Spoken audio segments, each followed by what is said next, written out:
macam ada untuk pengalaman dan masih rentan di sini kan goyang.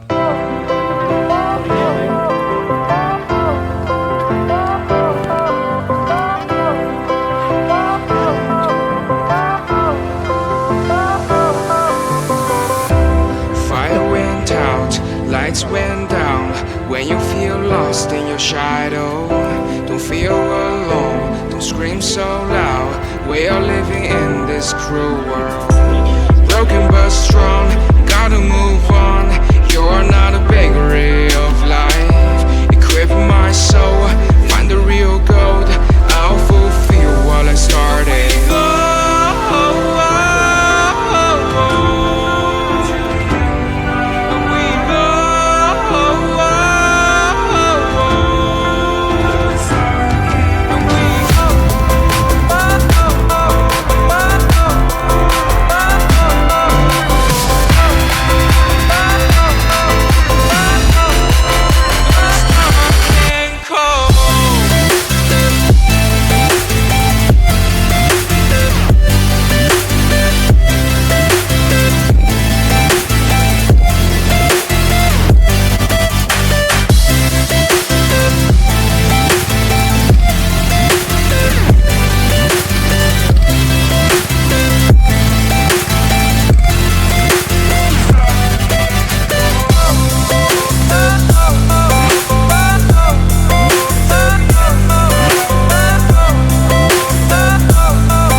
bulan optimis.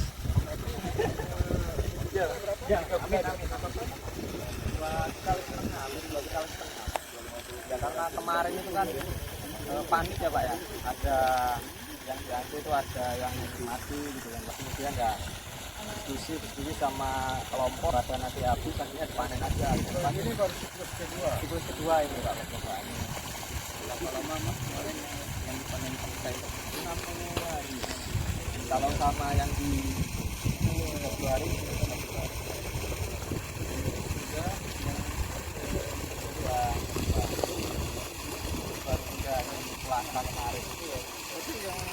ya mungkin sebutkan nama kemudian nanti saya tanya lah.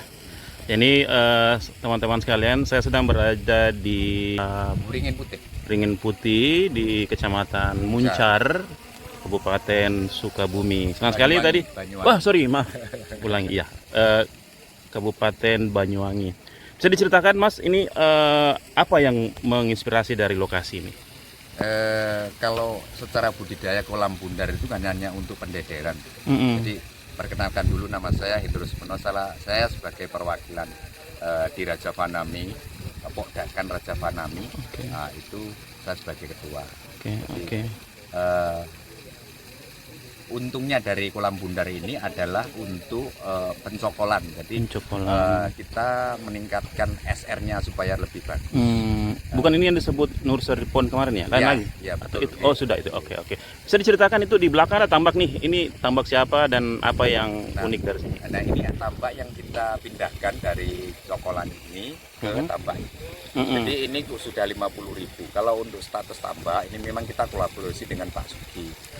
Di balik pengolahan ini kita melakukan secara berkelompok. Jadi kita mengelola 5 kolam secara berkelompok bersama-sama. Selain berkelompok kami juga punya individu 1-2 petak per orangnya.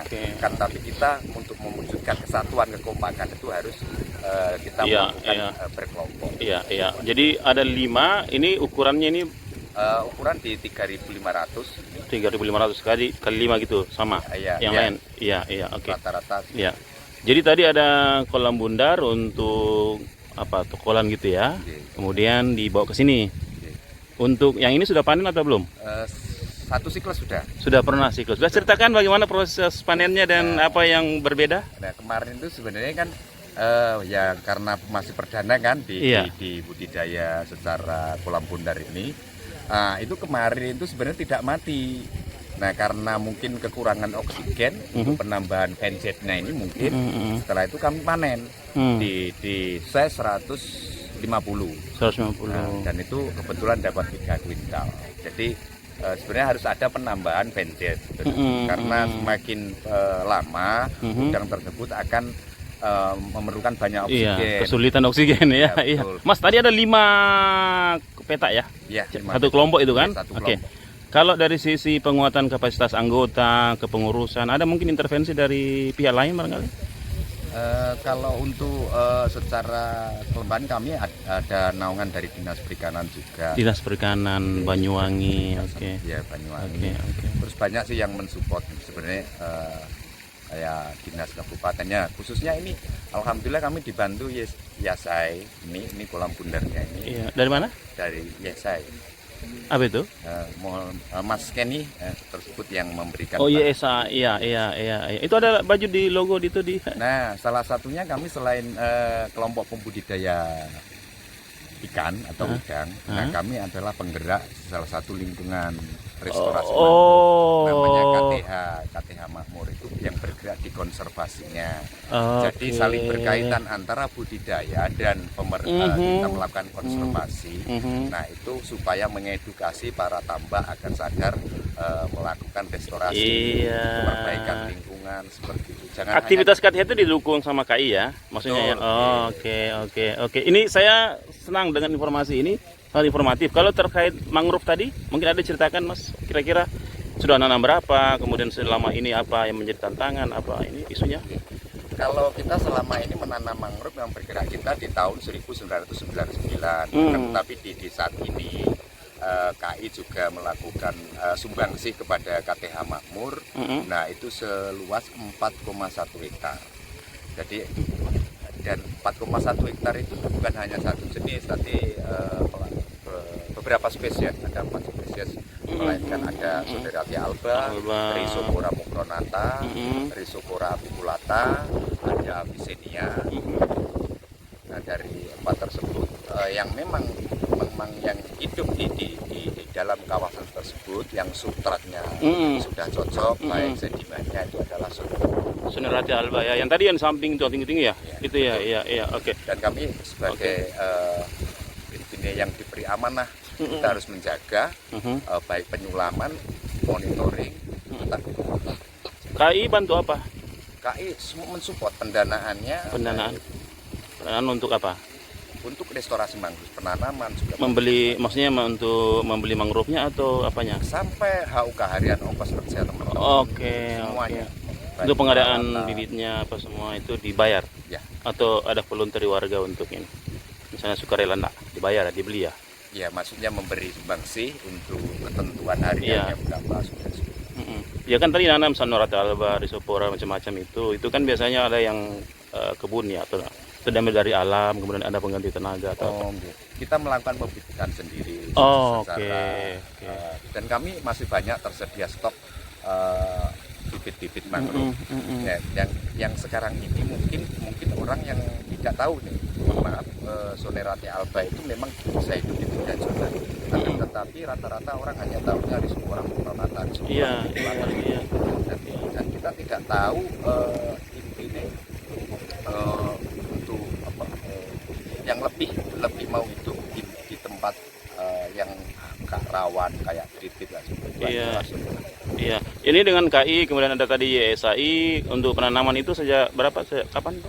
Kalau kami kalau untuk KI-nya apa? Iya, dengan program ini kan ada nanti pengadaan ya, itu ya. Mulai dari September Tahun ini. Ya, September. Dan ini alhamdulillah baru selesai di 2 minggu.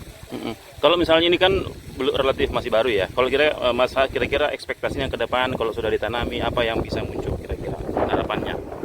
Harapannya ya tetap supaya lestari, hidup. Itu merupakan suatu kebanggaan bagi kita untuk lebih banyak lagi menanam.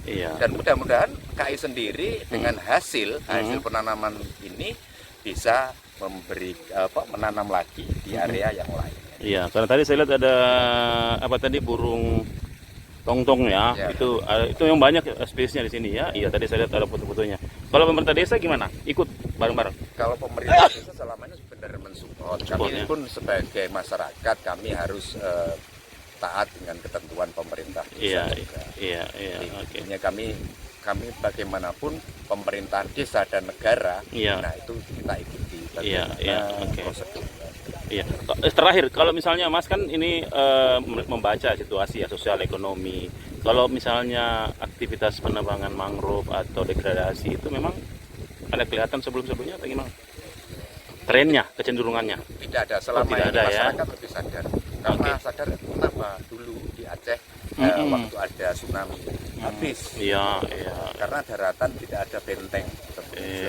Maka kalau orang-orang di sini setelah kejadian itu pun mulai sadar, mereka akan menjaga baik secara kelompok ataupun masyarakat. Iya.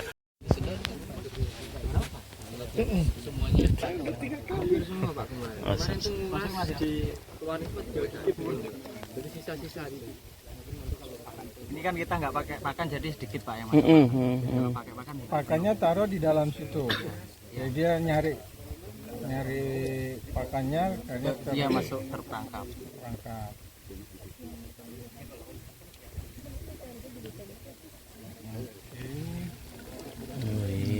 Oh, berarti maksudnya ini ya. Banyak maksudnya. Nah, dari situ langsung. Nggak dikumpulin lagi di ember. Ya, kita kasih di ember, Pak. Ember, baru Di lepas pakai takaran ini, Pak. Teh itu, Pak. Saringan teh. berarti dihitung juga kan? Kiraan hitungan. Ya, kayak gesture itu sudah, Pak. Satu nanti dihitung. Tak pindah langsung aja, Pak. Iya. Bisa ini langsung pindah, Pak. Mas, tadi ini kan saya tidak ikut nih obrolan di sebelumnya. Saya mau tahu apa bedanya yang paling bisa dibahasakan antara praktik dengan ini dengan yang tidak menggunakan ini. sebenarnya ini kan tujuannya untuk naikin SR, Pak. Survival rate, oke, Ya. oke. Selama ini mungkin orang-orang problemnya di lapangan itu SR-nya yang agak rendah. Kan ada teknologi ini memang tujuannya untuk menaikkan SR. Iya, Ini iya. kan percobaan kedua ini, Pak. Oke, Percobaan oke. pertama kemarin hasilnya kalau dilihat dari parameter SR itu sudah 100% lebih, Pak, kemarin panen itu. 100% SR dari sini dipindahkan ke sana. Berarti SR panen, Pak, SR panen terakhir. oh gitu. 100%. Kemarin kan tebar 41.000. Oke. Itu panen dapatnya itu kalau dihitung populasi hampir 45.000, Pak. Jadi itu biasanya di ecer kan ada lowen, Pak, ya, lebihan 10% itu hidup semua. Pak. Oh, hidup semua itu. Iya, sama Dari 41 jadi lebihannya. 45. Iya. Oh, oke, oke. Itu Terus, keunggulannya NP memang di situ, Pak. Saya dengar dari Mas Arjo ada panen berapa? 3 kintal atau berapa? 2 kintal, hampir 2 kintal setengah. 2 kintal. Oh, 42. hampir 2 kintal setengah. Kemarin memang kurang optimal di sisi pembesarannya, Pak. Jadi ada Oke. umur 1 bulan waktu setelah minda itu Heeh. itu ada indikasi kena penyakit. Jadi langsung dipanen dulu. Itu yang pertama. Iya. Tapi dengan SR 100% tadi tuh. Iya. Heeh. Emang kecil-kecil berarti ya? Masih Berapa kecil, lama? Masih size 180 kemarin. 180 size-nya. Itu berapa hari? Berarti dari sini ke sini Setelah minda itu 30 hari. 60 hari katanya. Sama ini berarti 60. Oke. Dari awal sini 60. Iya, iya. Jadi kalau saya bilang dari sisi efektivitasnya SR oke, tapi nanti karena evaluasinya waktu Mm-mm. di kolam tapi pembesar. diperiksa nggak itu tentang misalnya kualitas Airnya tiap hari sudah periksa, Pak. mm-mm. Ini Mas Noval yang Jadi kalau misalnya kan nanti jangan sampai kita share ini orang bilang oh itu ada penyakitnya gimana dong?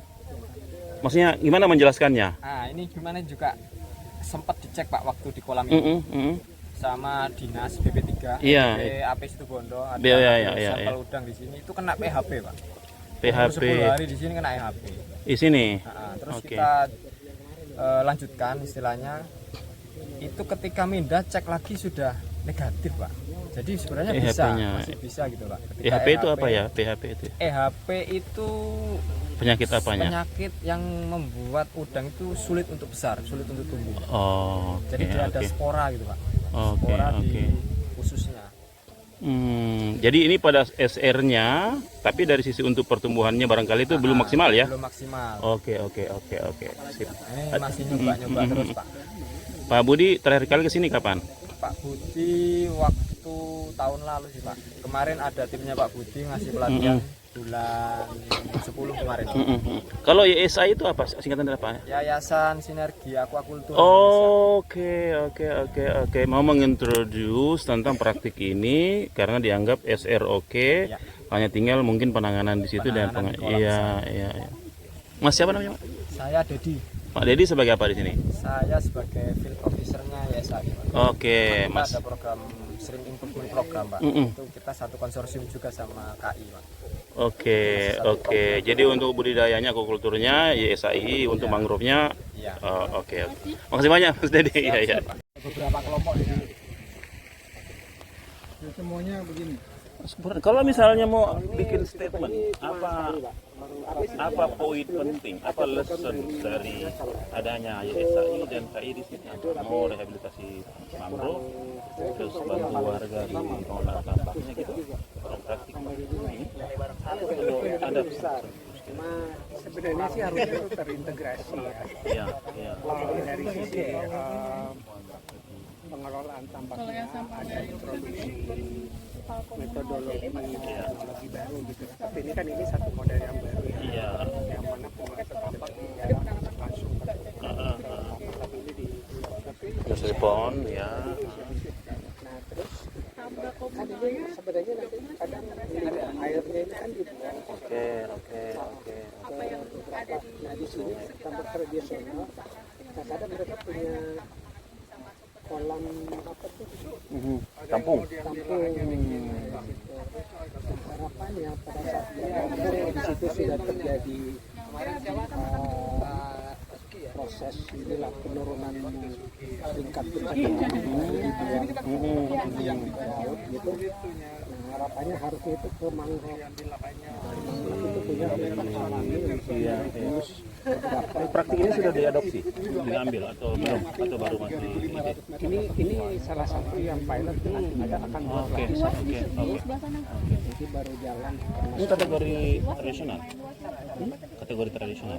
Yang ini. Ini terus. Oke. Saya nangkep.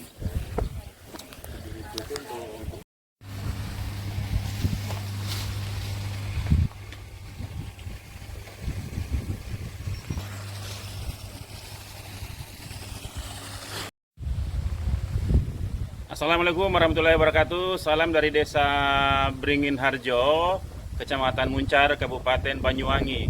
Jadi siang ini kami berkunjung ke salah satu site yang mencoba memperkenalkan bagaimana integrasi pengelolaan tambak. Jadi tadi saya wawancara Mas Hendro, dia mengatakan kalau di belakang saya ini di tambak ini sedang didorong bagaimana upaya perbaikan tata kelola air, penggunaan teknologi misalnya bagaimana aerator, bagaimana listrik yang dipadukan dengan pendekatan sistem tokolan atau disebut sebagai nursery pond. Jadi sebelum benur dibawa ke sini ada introduksi untuk menyimpannya di nursery ponds yang tadi juga saya wawancara dengan Mas Dedi, dia mengatakan disimpan benurnya selama 30 hari di tempat yang disebut sebagai nursery ponds itu, kemudian dipindahkan ke belakang ini, di tambak ini. Jadi Mas Hendro mengatakan ada 5 petak tambak yang dikerjasamakan, didampingi oleh YSAI, kemudian juga kerjasama dengan Konservasi Indonesia untuk penanaman mangrove. Bukan hanya menanam, tetapi juga bagaimana memberi asistensi penguatan kapasitas di tingkat warga, pengorganisasian cara tanam, dan menurut saya ini peluang yang baik atau model yang baik untuk bagaimana integrasi kerjasama antara Yayasan Aquaculture Indonesia atau YSAI yang membantu memfasilitasi adopsi nursery ponds yang kemudian dibawa ke tambak utama.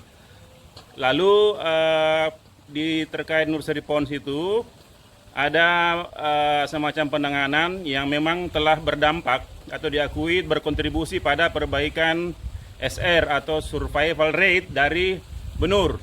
Jadi saya kira penting untuk dikonsider bahwa inisiatif ini juga mungkin bisa dicoba di tempat lain.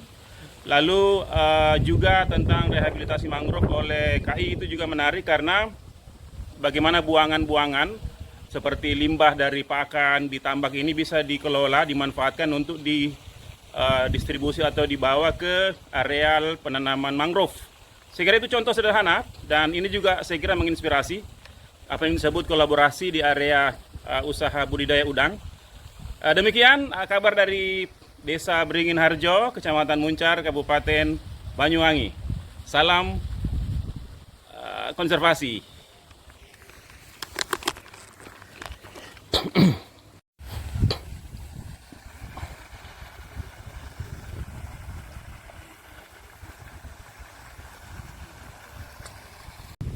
Assalamualaikum warahmatullahi wabarakatuh. Salam dari Desa Pengelolaan Tambak.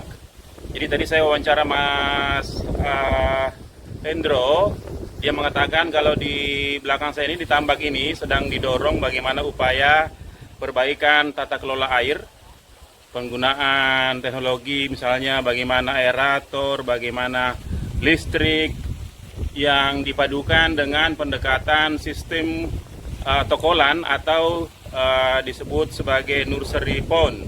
Jadi sebelum benur dibawa ke sini ada introduksi untuk menyimpannya di nursery ponds yang tadi juga saya wawancara dengan Mas Dedi, dia mengatakan disimpan benurnya selama 30 hari di tempat yang disebut sebagai nursery ponds itu, kemudian dipindahkan ke belakang ini, di tambak ini. Jadi Mas Hendro mengatakan ada 5 petak tambak yang dikerjasamakan, didampingi oleh YSAI, kemudian juga kerjasama dengan Konservasi Indonesia untuk penanaman mangrove.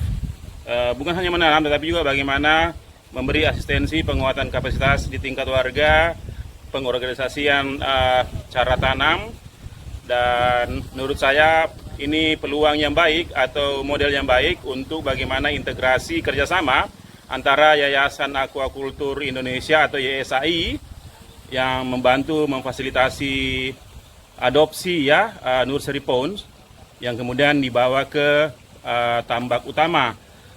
Lalu di terkait nursery ponds itu ada semacam penanganan yang memang telah berdampak atau diakui berkontribusi pada perbaikan SR atau survival rate dari benur. Jadi saya kira penting untuk dikonsider bahwa inisiatif ini juga mungkin bisa dicoba di tempat lain. Lalu juga tentang rehabilitasi mangrove oleh KI itu juga menarik karena bagaimana buangan-buangan seperti limbah dari pakan di tambak ini bisa dikelola, dimanfaatkan untuk didistribusi atau dibawa ke areal penanaman mangrove. Saya kira itu contoh sederhana dan ini juga saya kira menginspirasi apa yang disebut kolaborasi di area usaha budidaya udang. Demikian kabar dari Desa Beringin Harjo, Kecamatan Muncar, Kabupaten Banyuwangi. Salam konservasi. Ini yang dampingi siapa? Maksudnya? Udah lama ya? Oh, udah lama. Awalnya sendiri ya, Pak? Awalnya sendiri dari universitas, dari perikanan, iya dari kehutanan semua. Nah, dari anak-anak kami juga. Jadi bukan baru nanti setelah ada KI dan Iya, ada.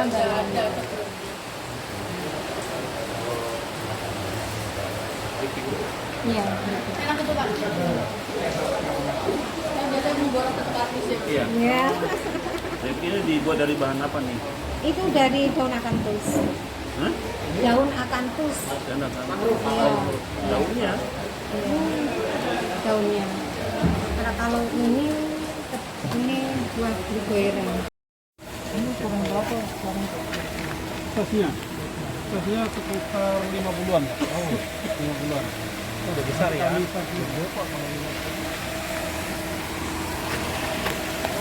di jalan ya? Iya, kelihatan.